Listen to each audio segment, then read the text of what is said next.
The following program is a Town of Colonie television production of the William K. Sanford Town Library. It goes all my life's a circle, sunrise and sundown. The moon rolls through the nighttime till the daybreak comes around.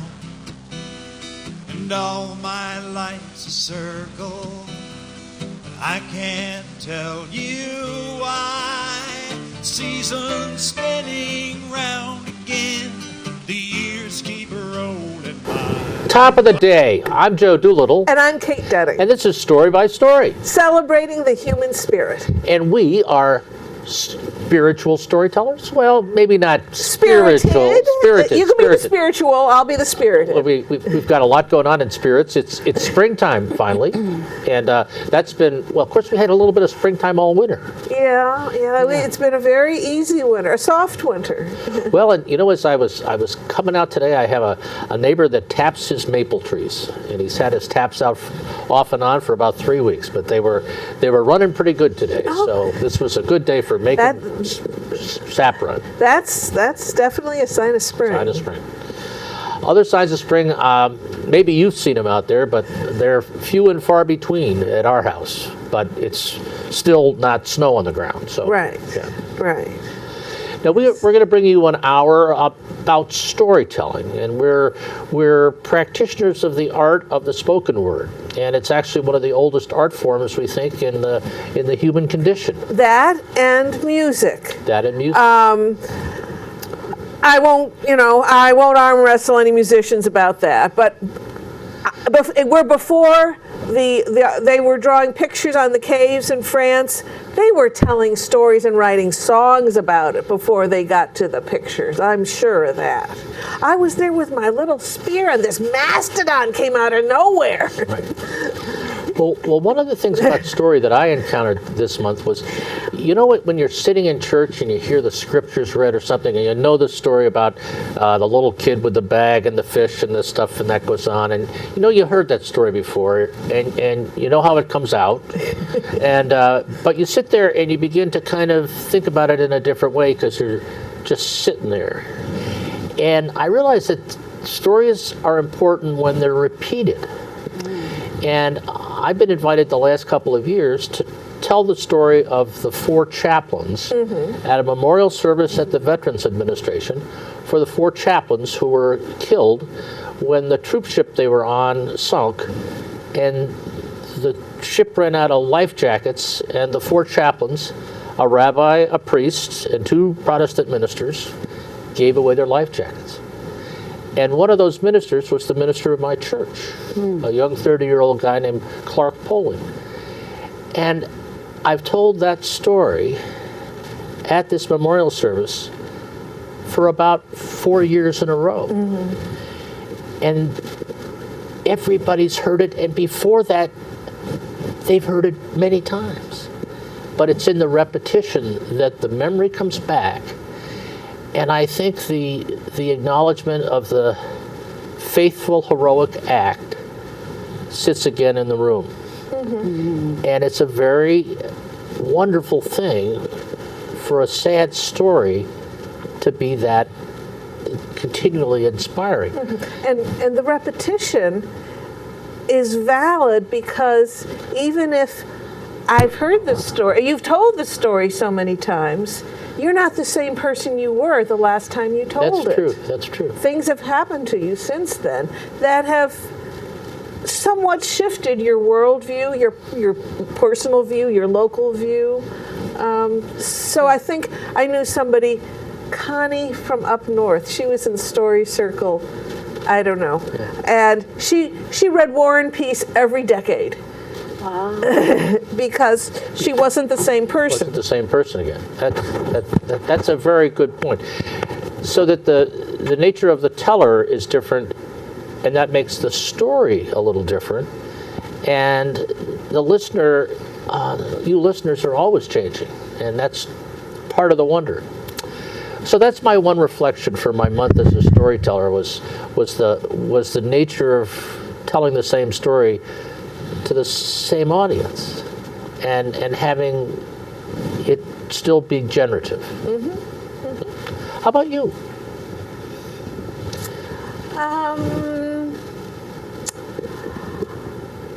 I had a cold, so some things got canceled. Some things that's just, oh, bummer.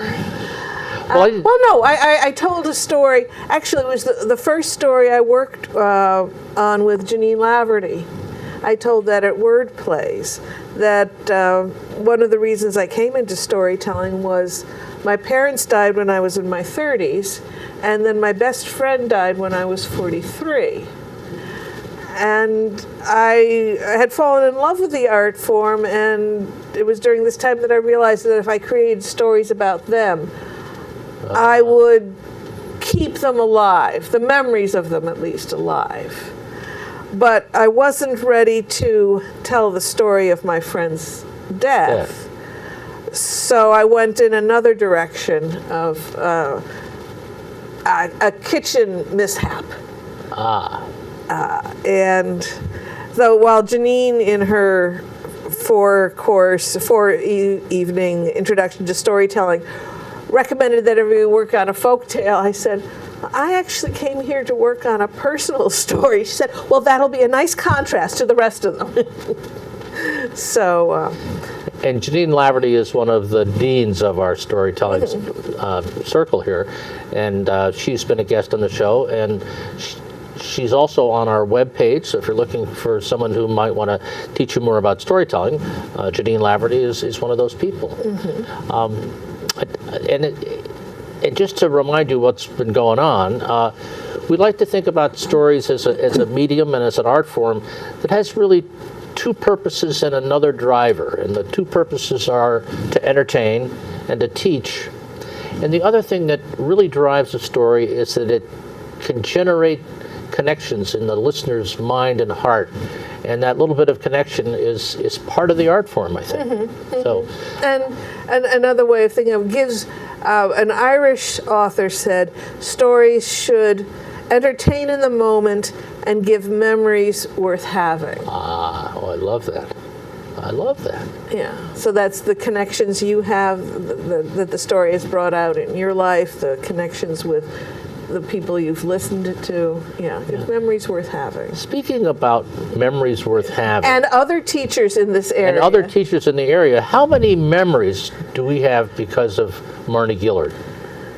I mean, I have a lot of really good memories because of just hanging out with Marni Gillard. And even when there was a radio show, the Storycrafters had a radio show on WMBC, I could always tell if Marni was in the audience because she's the first one who laughs. First laugh. I would go, there's Marni. We would like to introduce you to our guest for the show. Marni Gillard is here. And Marni Gillard is one of the other deans of storytelling here in the capital area. And we're pleased to have you with us today. And what can we say of Marni? Marni is a retired, a little early from being an English teacher in the Niskuna system, got attracted to storytelling, and you moved into a life as a storyteller. I certainly did. I took a leap of faith away from a good-paying job to be a freelance storyteller. Flunked the sanity test again. Okay. But it was a great decision for me on a number of levels. There's all kinds of things that just the conversations you've been talking about have brought up in me. But why don't you tell us a little bit about the journey? Because I know there's a book, because I've got your book that you wrote for the rest of us, and as well as probably yourself to get it all on paper. But when you actually made that leap, what had you been doing prior to that gave you the confidence to move into storytelling? Well, it's a funny thing. When I was a girl, I probably wanted, deep down inside me, as many young girls do who watch television, I had a vision of myself as an actress. And if there were anybody I wanted to be like, it might have been Annette Funicello, who was my heroine on the Disney shows that I watched as a little girl.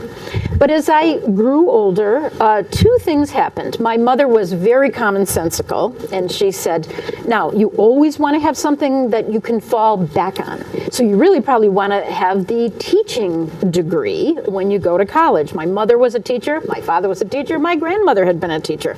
So that was a fall back on. I'm like, wait, what exactly am I falling back from, Mom? When I'm falling apart and I'm falling back on this. So that was one thing, is my mother steered me toward teaching. But the other, and I don't think I ever realized until we were just talking a minute ago, was I had a big story inside me. And that was the story of my dad's death. And death, when it's in you as a young person, it's working on you. You're a little embarrassed to talk about it at the time. My dad died very suddenly, and I was embarrassed, really, about it, as much as sad about it. My mother didn't want to talk about it. It was hard on her. She had 6 children to raise. So I didn't want to talk about it exactly, but we didn't talk about it. It was sort of a stoic Irish kind of thing. And, you know, that happened. We're moving on. And we did. And I had a great life, and I loved being a teacher. But I had that self-expression from the yearning to go into drama inside me. And I loved reading aloud. So I'd read aloud to my students. I took my time. I tried different voices, and they were, you know, always right there with me. So very early in my career, I started a reading aloud unit. And I was an English teacher, so fit right in language arts. Everybody could find an excerpt, and they practiced reading. We held up our books. We sometimes used our right hand to keep the place so we could look up. I still believe we need way more of this in schools, because people don't read aloud well unless they've been trained to. And it's very much a part of the Irish legacy. I grew up where we sang aloud, and my grandfather would say, tell the story, meaning sing with expression and feeling. Jump ahead to two storytellers came to the Albany area, to Albany Library.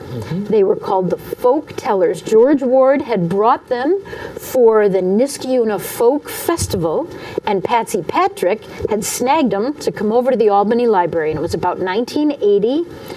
And I watched them tell a story that they were so proud. They had contacted Maurice Sendak and said, we're telling where the wild things are as a story without holding up your book. We always say your name. And he said, tell it away, tell it. So they were very proud of that. A young woman by the name of Becky Holder happened to be there that day, and she was somebody I met.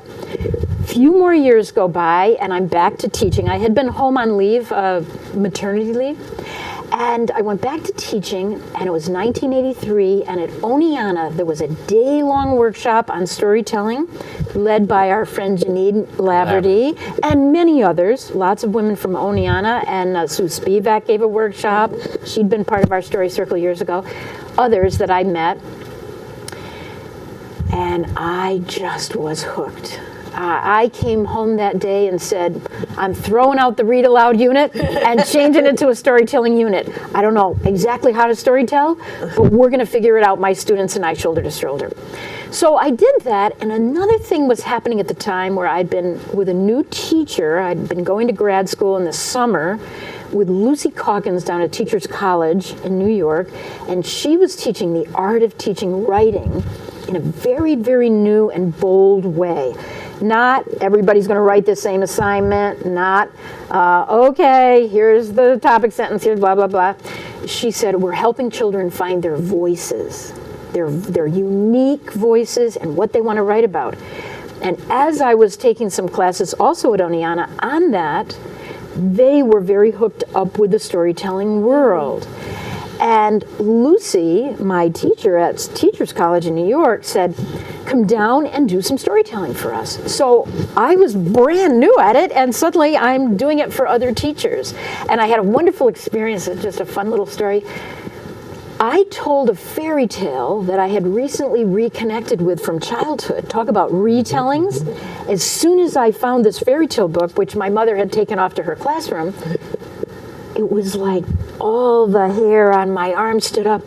I know these stories. I don't have to learn them to tell. I can just open my mouth and they'll come right out because I heard them over and over and over. I asked for them as a child. And one of them was about a woman having a dipper of water, a girl really, and instead of taking it where she was supposed to take it quickly, she gave a little away and a little away to somebody else, a little away to somebody else, and it had a whole magical part to it. I told that story to a group of women, and 3 different women came up afterward, and they all told me, you know what that story really is about? And they had 3 different layers of meaning. And I said, oh, the audience makes of the story what is important to them. And that was a big enlightenment for me. Yeah, so that hooked me into some of these things that you were just talking about, how the audience affects the teller. The story is really interpreted by the audience in different ways. Yes, Laura Sims says, I tell one story, but everyone hears their own version of it. That's lovely. I think of it as you're filtering it through your experiences. And a simple example is, once there was a barn. Now, I think of this barn that was on Grooms Road in Clifton Park that had a slate roof with the year on it that was torn down overnight because of a developer wanted to do it before the historian could finish taking pictures. But you just say a barn, and that's where my mind is. Somebody else could be a round shaker barn or a barn, one of those that's just barely standing up. So that's a very simple example, but... Yes. I often, when I'm hearing a story, I'll go to the home I grew up in, and I'll be placing that story somehow in my woods or park or a street game, or even if they talk about a tree, I'll see a tree in my backyard. I often, a stairway, there's so many things. I'll go to that place because I now know, after 30 years of storytelling, I'm always working on myself. Old memories, teenage memories, all different, any struggles I had in life, I'm somehow bringing them to the story I'm listening to. It's a very interesting thing. Okay, so that's storytelling in your classroom. But more recently, do we want to jump ahead to your new direction? Yeah. I'd love that because I don't get to talk about this very much, and it's still very new. I've always been somebody who kept getting a certain amount of expertise and wanting another level. It's just the way I am. It's not any that I want to be smarter or wiser or anything. It's just like, well, each thing seems to lead me to something else. The way the reading led me to storytelling, and storytelling led me to leaping off to teaching teachers about it. Where did this exactly start? It started, Joe, as you were talking with me earlier before the show started. I've grown up Irish Catholic, but as I said, I'm interested in a lot of things, and I heard that there was a black Catholic church in the Albany area, in the Diocese of Albany. And it wasn't that far from me, it was in Albany, so I said, I'd like to go see what it would be like to go to a African-American but Catholic church. I usually associated church going as with Baptists or something like that if you were African American. No, indeed, a priest from Ghana by the name of Father Kofi Amisa. He's got a great middle name, a Ghanaian middle name. He'd been running that church for a while. He's been there now, I think, close to 40 years. I could be a little over the top on the number, but it's many, many years that he's still remaining. The church is now in Menands. It's part of the Joan of Arc parish. It's sort of a church within a church. But at that time, it was in Arbor Hill. Yeah. It was in Arbor Hill, in a place that's now a beautiful soup kitchen. Anyway, I visited them, and what an experience it was. Hand clapping and dancing down the aisles. He actually, the very first time I went was one of their anniversary masses, and there's a really big fat book that sits on the altar, and Father Kofi placed that on his head, and he was dancing with this huge book on his head in the sanctuary. And our bishop at the time was a very, very serious and wonderful bishop, but very kind of quiet guy. He didn't do a lot of hand clapping and singing aloud, but he loved going there. You could tell he loved going in. And he sat as wide-eyed as I did watching this priest from Ghana. So joyful an experience. I stayed at that church for 7 years. And one of the things that happened was a really good friend that I made, a woman named Jackie King. She's a great leader in that parish. She said, Marni, I'm taking a master's degree at St. Bernard's. You can take it right in the Diocese of Albany, right on Main Street at the Pastoral Center where the diocesan offices are. I think you'd love it. You learn so much. There's things we learn that I never even knew about my religion. And at the time, you know, I just was like, thanks, Jackie. I'm not going back to Catholic school. I've been there. I went for 8 years as a kid, and I loved it. I did love it. It was a lovely growing up years, but the thought of going to Catholic college, no, I passed. I went to SUNY Albany, you know, and I got a nice secular education. She just kept saying, I think you'd like it. I think you'd like it. So a couple years go by, and there came a fall, believe it or not, where I wasn't making the money I was really hoping to make. That old teacher salary, still missing it. And I saw an ad for a Catholic school, but just straight religion teacher, not a literature teacher. I didn't have to mark papers and stuff like that. It would be just straight religion in middle school. And I liked middle schoolers. I had taught there in public school. And I thought, gee, maybe I could take one course and put it on my resume and make my little spiritual resume, because I had been doing a little tiny bit of teaching storytelling for forgiveness, or storytelling to know your spiritual history, just sort of generic spiritual work with adults, always with adults. But I thought, you know, it'd be fun to teach kids and use religion as story. There's so many wonderful stories in that big fat book we call the Bible. It's got a lot of stories in it. And I went to take a course. I actually just called the offices, and I said, my name is Marni Gillard, and I'm interested in, and I didn't get any farther before the person on the other end said, Marni Gillard, the storyteller? I said, yes, as a matter of fact. And the person on the other end, who later became my academic advisor, said, oh, yes, we know about your courses that you've given for the Consultation Center and the courses that you've given at Pyramid Retreat Center, Pyramid Life Center up in the Adirondacks. And I felt like it was a little bit of a sign to go. And of course, she wouldn't let me get away with taking one course. She was a sister of St. Joseph, Sister Catherine Hanley. She's very well known in the diocese, Kitty, we call her. And she signed me up for a master's degree before I knew what I could say no. And I ended up last spring, I got it. I got to take it very slow, one class at a time. It awakened me to saint stories I'd never even heard, or I'd heard in a very different way. And now I was hearing sort of an adult version, not the 4th and 5th grade version. It awakened me to the layers of meaning, as you were talking about when you repeat a story from Scripture. It awakened me to the writings of theologians all over the world, many of whom were Christian but not Catholic. It was sort of like I grew up fast. I always thought the Catholics didn't like Luther. He'd sort of messed with our church. Well, wasn't Luther right on our list of theologians you might want to study? I said, wow, when did we start liking the Protestants? So it's still an awakening. I'm still going through very much of a rebirth. And I'm not selling my religion to anybody. As a matter of fact, I'm very involved in interfaith storytelling. And that's been one of the assets I brought to my fellow students, my colleagues, and at the St. Bernard's Theological Institute. St. Bernard's is a great place.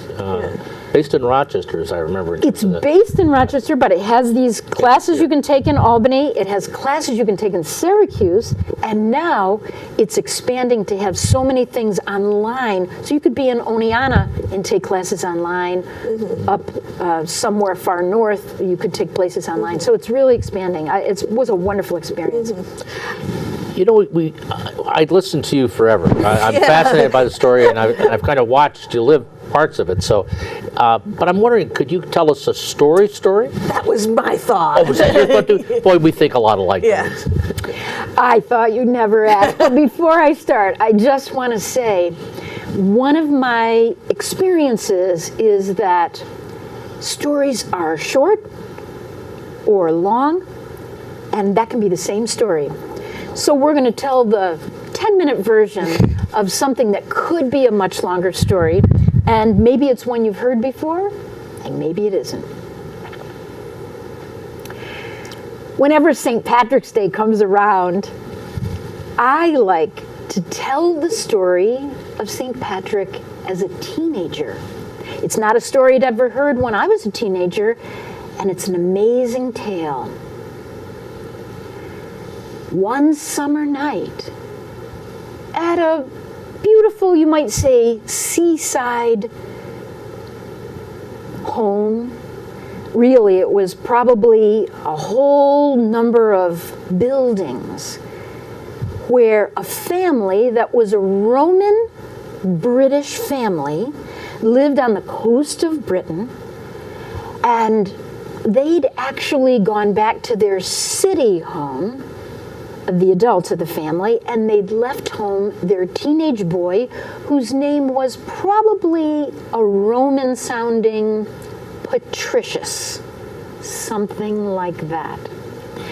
And that boy, that teenage boy, like many boys, many teenagers in general, had really kind of put his faith behind him. His dad was a deacon in the church. His grandfather was actually a priest in a time before priests were celibate in the Catholic Church. It was a Catholic, Christian, Roman-flavored experience that he'd grown up in. He was learning Latin and struggling with it. And we know all of this because of some letters that he left much, much later in his life. Well, that boy was probably, as I can see my teenage son sprawled out on his bed, middle of the night, and suddenly he had a blindfold on, tape or the like of tape, ropes, whatever, a cloth in his mouth. He had a chain around his neck, and he was abducted by Irish thieves.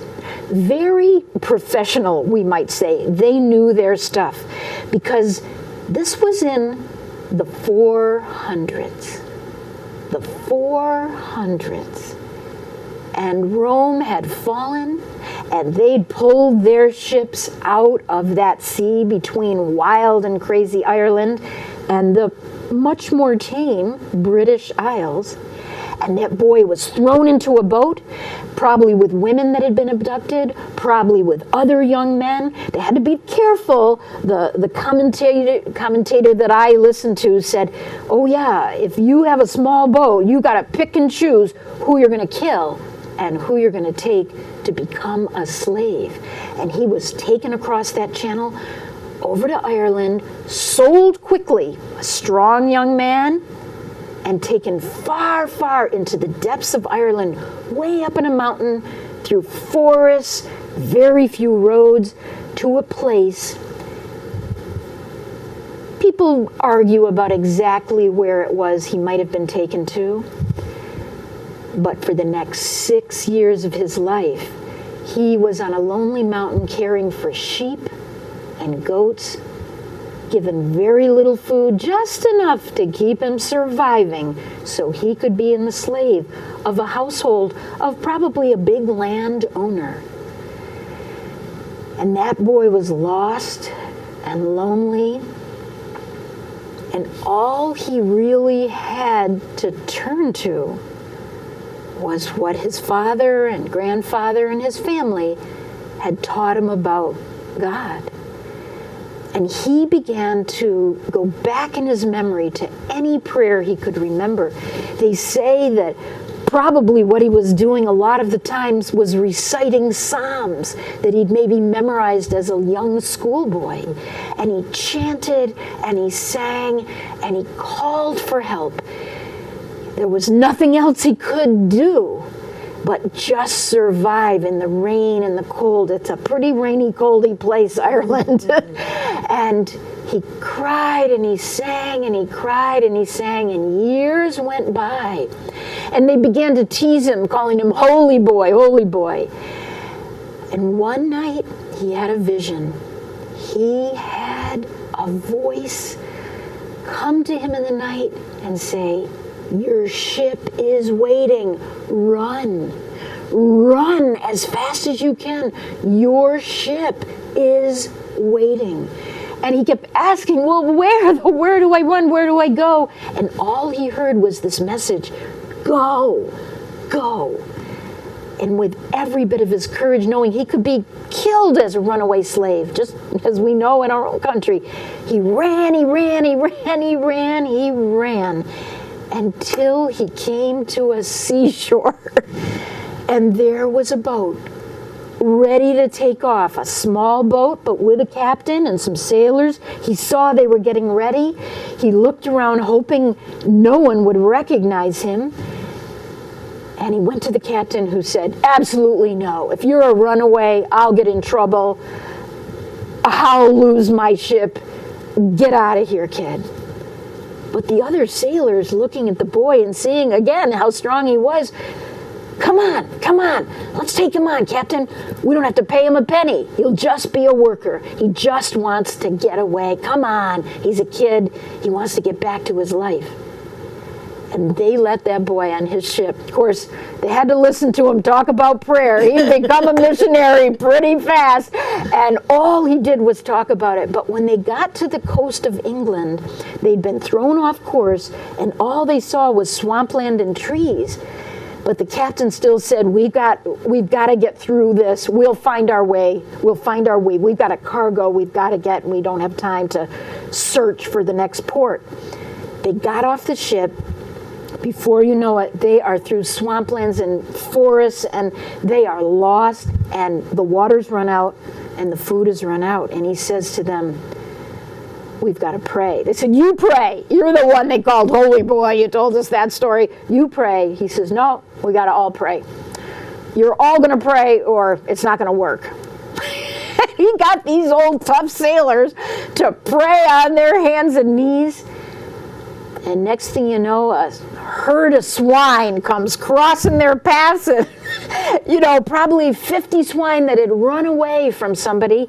And they snatched up the ones they could catch, and they built themselves a fire, and they had enough food. And whether any of them became Christians like that boy would have wanted, I don't know. But he got back to his parents. And at first, they didn't want to let him go. They didn't want him out of their sight. He was 21 years old now. He'd missed years of education. It was a rough homecoming. And he tells about this in those letters that were left. But eventually, and a lot of those years are missing, he got himself to a priest who trained priests. He went all the way to Rome. He got himself ordained. And then he began to have visions again that were of voices saying, holy boy, come back to us. Holy boy, come back to us. And somebody who identified himself as victorious in those visions said, Ireland is calling you back. And do you want to go back to the place that imprisoned you for 6 years of your life? He resisted. He resisted for a long time. He was probably an old man by the time he went back. But the St. Patrick we've come to know in adulthood had that teenage boy's scary journey, but big conversion back to his boyhood belief. And didn't he turn an entire Ireland into a place that is still holding fast to their Irish beliefs in the three gods. It's a legend perhaps that he taught them with the shamrock to believe in the three, Father, Son, and the Holy Spirit of God. So I love that teenage story. I love that teenage story. Great story. Thank you, Marty. Thank you, Marty. Thanks for asking. You really brought him to life. That there was nothing stuffy and da da da da da da da da da da da. No, there's not really a preacher in me. As much as those black Catholics were working on getting me to be a preacher, I do love to read the scriptures aloud. I love it.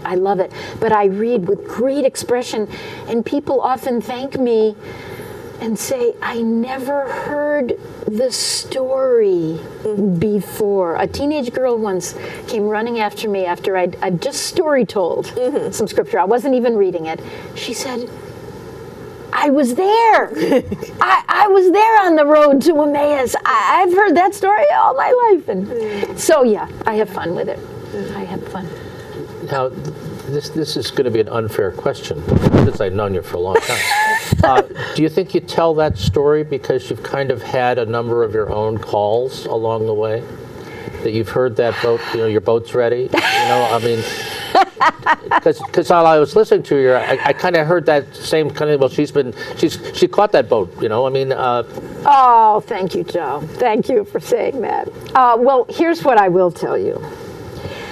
Because not everybody who grows up with a Catholic school education stays Catholic, And in my family, I have, some others have.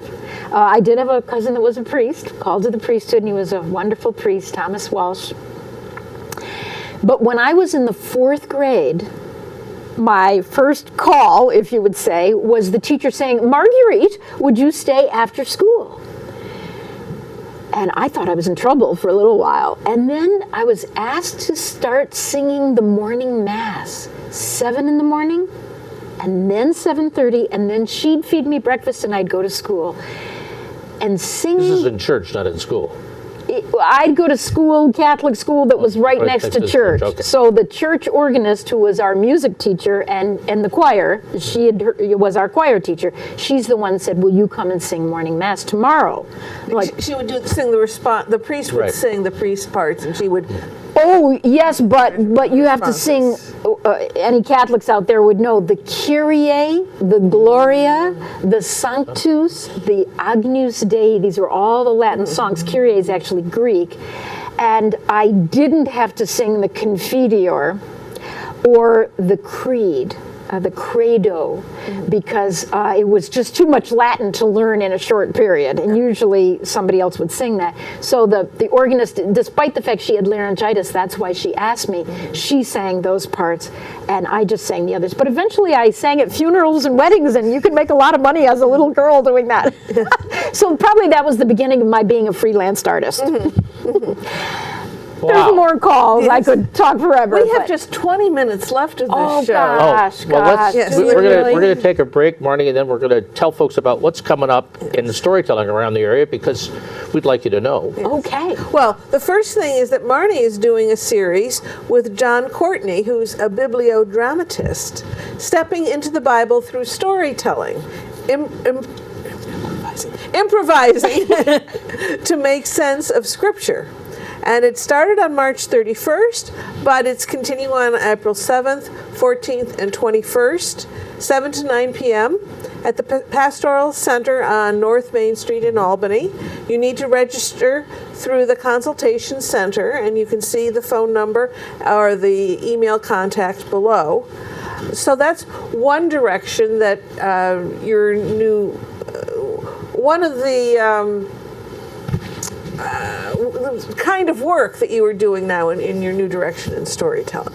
Mm-hmm. And then something that you have been helping to organize, Stories for Racial Healing, a series of community conversations on racism. The second session in Schenectady is happening on Tuesday, April 5th, Right. again from 7 to 9. And viewers may remember we had two guests from the Albany Society of Friends who had kind of started the program here in Albany, and this is kind of an expansion or extension over to Schenectady, and you're all welcome. At the It's at the Mount Olivet Missionary Baptist Church, which is down near Union College in that triangle plot of land between Park Avenue and Wendell Avenue, and the address is there. And it's also the headquarters for the Schenectady Inner City Ministry. also known as Sikkim. Sikkim. Sikkim, Joe, Sikkim. I have a story about Sikkim. Yes. On April 8th, Friday, April 8th, the second Friday of the month, the Shawnee evening at the Irish American Heritage Museum is going to be with storytellers Mary Murphy and Barbara O. Palumbo. Barbara Opalumbo, yes. And that's always a wonderful, wonderful evening, and you get home-baked Irish shortbread, soda bread. Soda bread. And that's always kind of a neat evening. And then on Sunday, April 10th, will be our last wordplay for this season at Proctor's. The topic is Luck Strikes. Luck strikes. And this could be obviously good luck or bad luck. But it strikes. It strikes with some of our favorite storytellers, all of whom have been on this show. Fran Combs-Berger, Janet Carter, Sandy Schumann, Siri Allison, and Claire Nolan. What a wonderful lineup that is. That's Yes. a great go. And then speaking of Claire Nolan, 2 days later she will be at the first Tuesday, which is the second Tuesday because of the Stories for Racial Healing is on the first. Yes. So the first/second Tuesday, April 12th, at Arthur's Market in the Stockade. And at Arthur's, you can bring songs you want to sing and poems you want to read and stories you want to read. And we have a wonderful sense of fellowship there, and there's some fine food to have as well. So don't be a stranger. Okay. Then up in Saratoga, the storytelling open mic there. In April, it's at Woodlawn Commons on April 13th, 7 to 9, and it's free when it's there.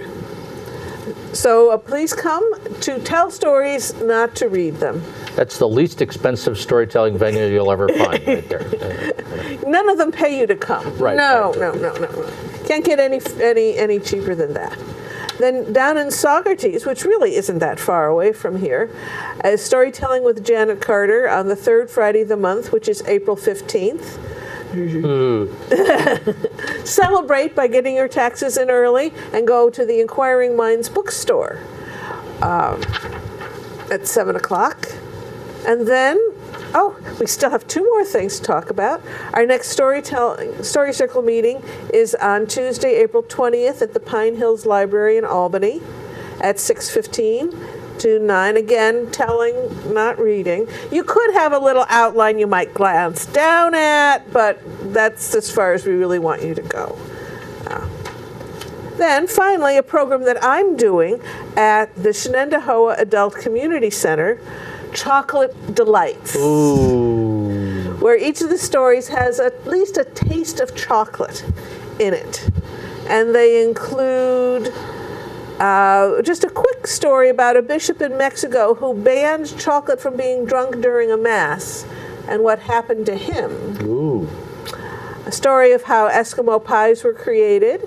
A story about my best friend who made a baume au trois chocolat. And the story of the candy bomber during the Berlin blockade. Yeah, And others. and others.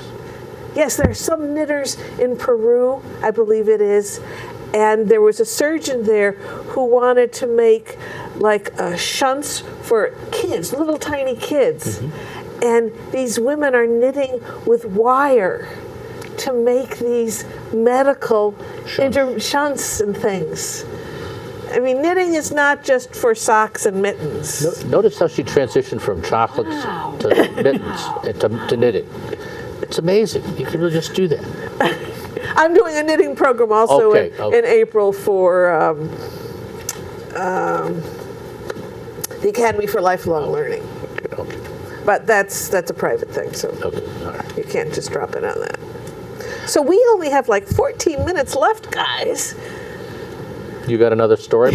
I do. I'll try to keep it under the timing. And I'll this try to is- make it short. This is 4 minutes too much. So you have to stop by like 15. 15? Yeah. 3 minutes story. Oh, no, I'm sorry, 5.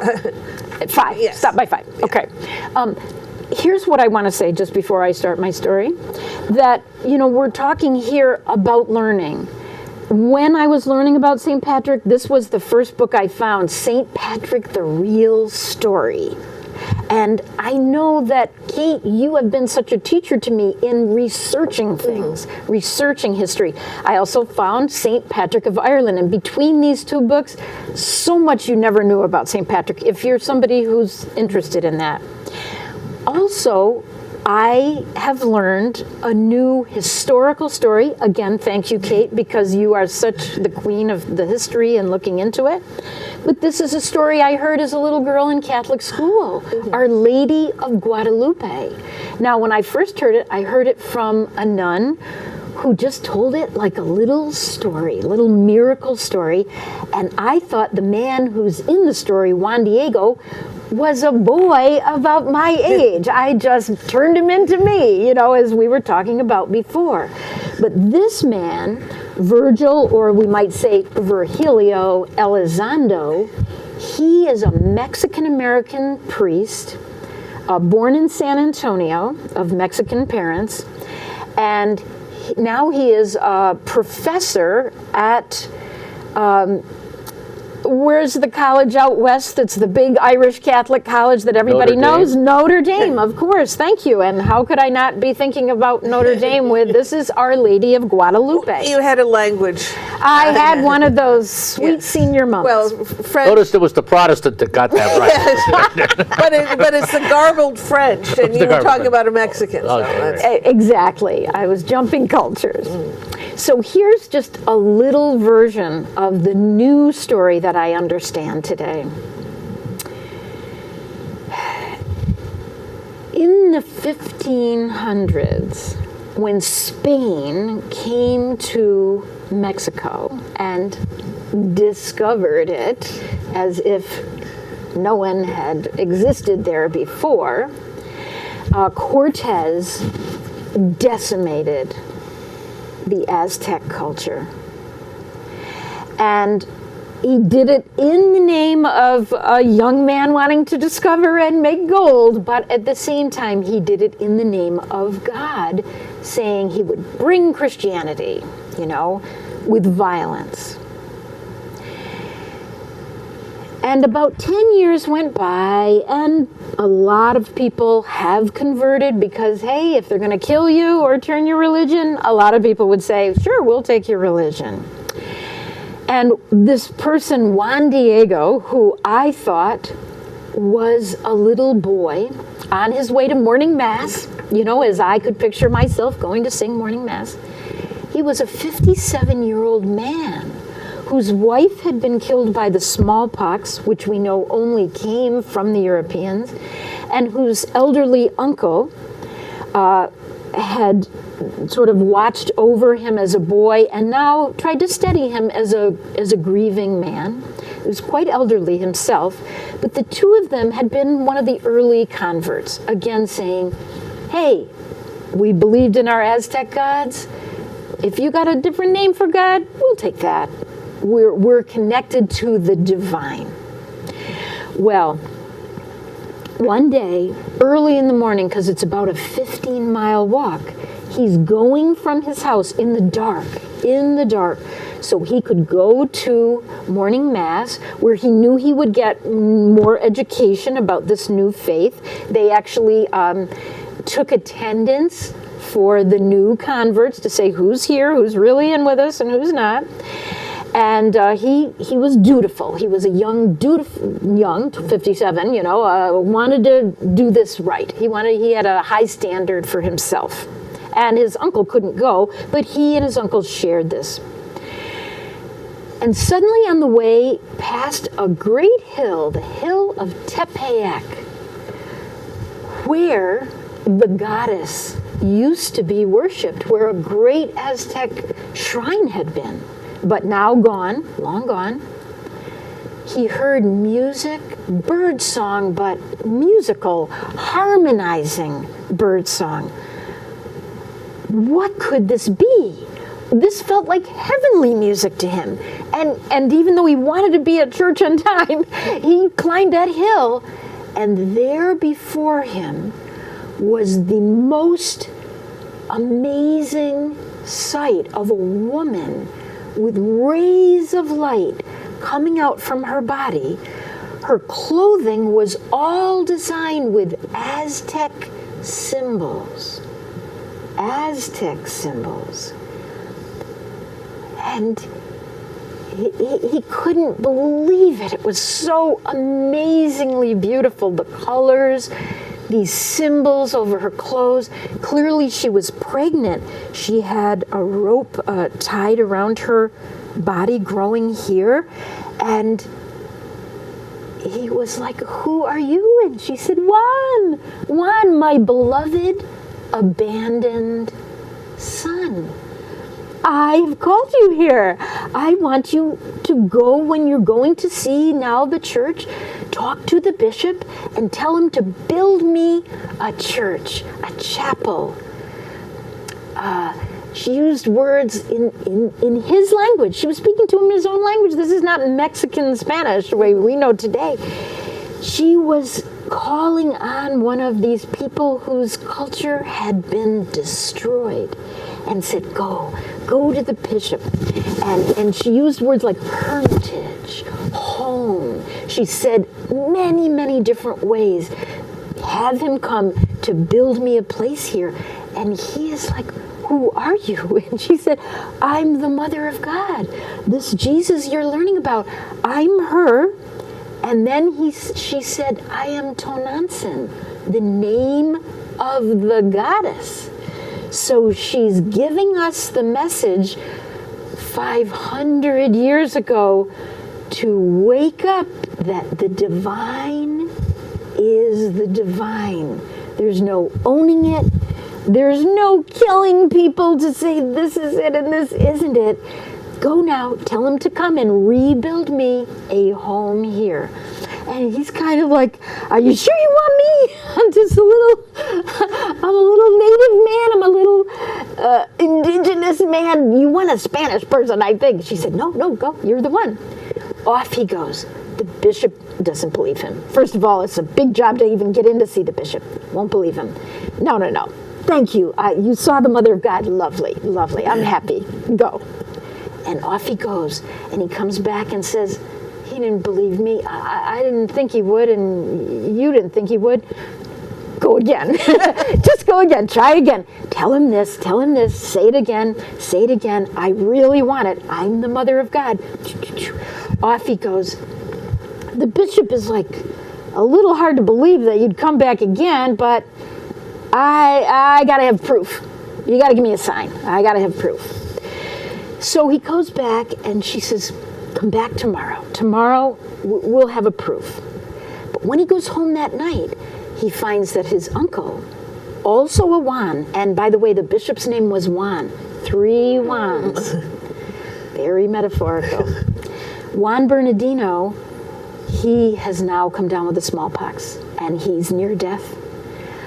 And he thinks, "I can't go back to the lady. I gotta go get the priest," because he's learned you can't get to heaven if you haven't had this sort of special prayers when you die. So he's sneaking past the hill like he can hide from her. And she's, "Oh, Juan, come up. You can't sneak away from me. I'm the Mother of God." And he goes back and he says, "But I got to get the priest." She said, "Your uncle is well. I am connected to the divine. Your uncle is well. Now, go get the the priest. bishop, and before you go, let's give him the sign. So that was actually on the road down at the bottom of the hill, because he's sneaking around and she catches him down there. They go up to the top of the hill again. And this is now winter, it's December. Historically, December 9th through 12th, we celebrate this. There are beautiful flowers. Some, the indigenous people say, multicolored, beautiful wildflowers of every kind. The story has come to be roses. Roses growing in Mexico. No roses growing in Mexico before. On a hill in winter. She tucks them into his tilma. It's not like a vest that opens like this. It sort of goes across him. So to open it, you lift the whole flap. And she tucks all the roses into his tilma. He goes, she's, don't open it for anybody but the bishop. Down again, the servants again give him trouble. What do you got there? What do you got there? Oh, somebody sewed some flowers on your tilma. And sure enough, it looks like flowers knitted or sewn or crocheted. Finally gets into the bishop, and the bishop's like, you got a sign? Yes, yes, yes. And he's very humble, very respectful. Here's the sign. And he thinks it's the flowers themselves. And he opens, and the flowers fall to the ground, and the bishop drops to his knees, sobbing, but he can't take his eyes off the man. And he looks at the bishop, why he sort of understands, oh, you're embarrassed, you said no? And the bishop says, no, look. And here on his tilma that he's held open is the image of the lady with all the rays of fire coming out of her, the multicolored flowers, the beautiful Aztec symbols. My beautiful friend brought me this from Mexico. And there is the Virgin printed on his tilma. And from December 9th to December the 12th, millions of people to this day go to Mexico City. And they have to get on now. It's a moving walkway, so they won't stop and stare too long. It's like going to see the Book of Kells in Ireland. It's like, keep the people moving. They go and they look up at this tilma, same tilma that 500 years ago, it long ago should have deteriorated. It was a little cactus fiber, and it's under glass, protected, and you can see the picture he saw. And indeed, the bishop built him a chapel, which later became a church, which later became a great basilica, and that's Our Lady of Guadalupe, which is actually when she cured his uncle. As she's talking to him, she's appearing to the uncle as well, saying, have them call me the Lady of Guadalupe, which is actually a Spanish name. And it's a great political story, a great historical story of a miracle. We have a hard time in the 21st century and even the 20th believing in miracles, but the people of faith believe strongly. Mm-hmm. Yeah. Wow. That's my story. Very cool. I think it's kind of a miracle story in and of itself, don't you? Just to listen to it. Yeah. Thank Wonderful. you. Thank you. Thank you. Catechism was never like that. I never felt like I could tell these stories in any kind of a public venue, but as soon as I started telling them, just like the stories of my dad's passing, it's a big story, and I'm not reluctant to tell it anymore. Somebody needs the story. I'm not trying to change anybody's way of thinking. I just love the stories, and people find themselves in the story in many ways. You do. You find a little bit of a plug, too, because the Interfaith Story Circle that's been going for 10 or over 15 20 years. Over 20. Is a gathering, and they're also on the web, and the group gathers 10 times a year in various faith communities. And if you have an interest in kind of openness and shared spirituality, I would recommend it, because there's usually a theme, and it's usually in a different place of worship, and it's probably some of the best fellowship we've all experienced at some point in time. Yeah. So interfaithstory.org/Tri-City. /Tri-Cities, that's right. Okay. And we have to go now. So thank you very much for joining us. We hope you come back next time. Good cheer. It goes all my life's a circle, sunrise and sundown. The moon rolls through the nighttime till the daybreak comes around. And all my life's a circle, but I can't tell you why. Seasons spinning round again,